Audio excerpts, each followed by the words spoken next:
ಈ ತಾಳಿನ ಕರ್ಣ ನನಗೆ ಕಟ್ಟೆ ಇಲ್ಲ.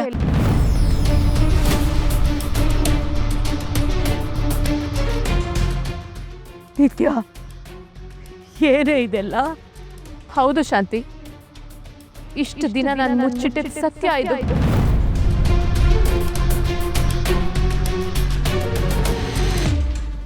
ಆದ್ರೆ ಇನ್ನೂ ಹೇಳ್ದೆ ಹಾಗೆ ಮುಚ್ಚಿಟ್ರೆ ಎಲ್ರೂ ಬದುಕು ಹಾಳಾಗುತ್ತೆ ಶಾಂತಿ.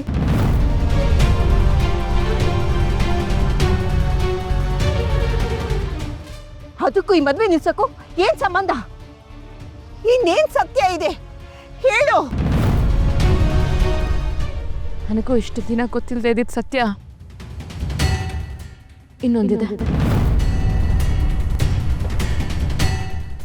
ಈ ಸಮಾಜದಿಂದ ನನ್ನ ರಕ್ಷಿಸಬೇಕು ಅನ್ನೋ ಒಂದೇ ಒಂದು ಕಾರಣಕ್ಕೆ ಇಬ್ರು ತಮ್ಮ ಮನಸ್ಸನ್ನ ಕಲ್ ಮಾಡ್ಕೊಂಡು ಒಂದು ದೊಡ್ಡ ಸತ್ಯನ ಮುಚ್ಚಿಟ್ರು.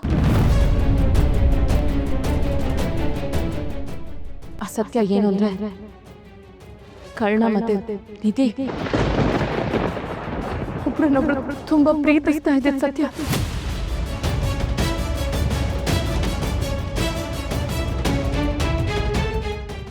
ಕರ್ಣ ನಿಧಿ ಪ್ರೀತಿನ?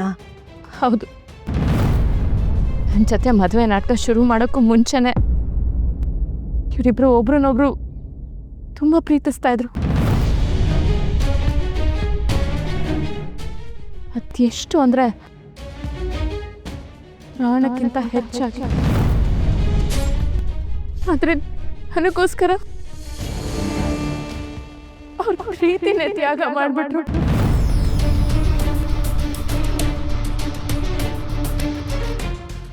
ಕರ್ಣ, ಇದು ನಿಜನಾ? ಹೌದು, ನಾನು ನಿಧಿಯವ್ರನ್ನ ಪ್ರೀತಿಸ್ತಾ ಇರೋದು ನಿಜ.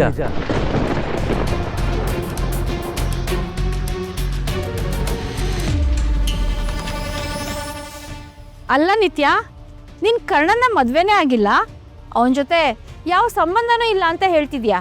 ನಿನ್ ಹೊಟ್ಟೆಲಿರೋ ಮಗು ಅದು ನಿಜನಾ ಅಥವಾ ಸುಳ್ಳ?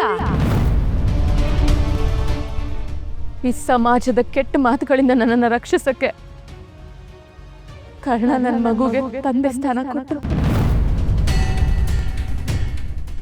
ಅಂದ್ರೆ ಈ ಮಗು ಯಾರ್ದು?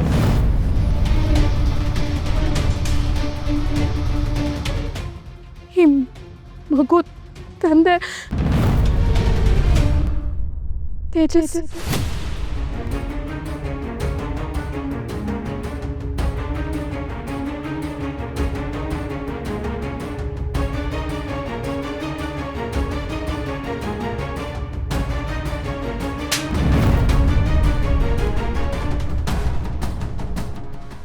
ಇಂಥ ಹೊಲಸು ಮಾತು ಹೇಳಕ್ಕೆ ನಾಚಿಕೆ ಆಗಲ್ವೇನೆ ನಿನ್ಗೆ? ಅಜ್ಜಿ ಸಾಕು, ಇಲ್ಲಿ ಶಿಕ್ಷೆ ಆಗ್ಬೇಕಾಗಿರೋದು ನನಗೆ.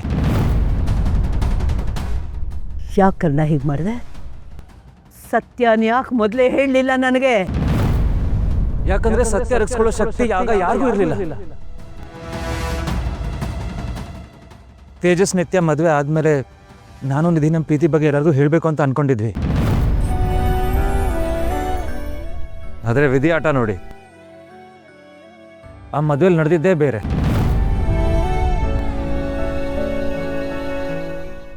ಸುಳ್ಳು ಹೇಳೋ ಯಾವ ಉದ್ದೇಶ ನನಗಿರಲಿಲ್ಲ, ಆದರೆ ಪರಿಸ್ಥಿತಿ ನನ್ನ ಕಟ್ಟಾಕ್ತು.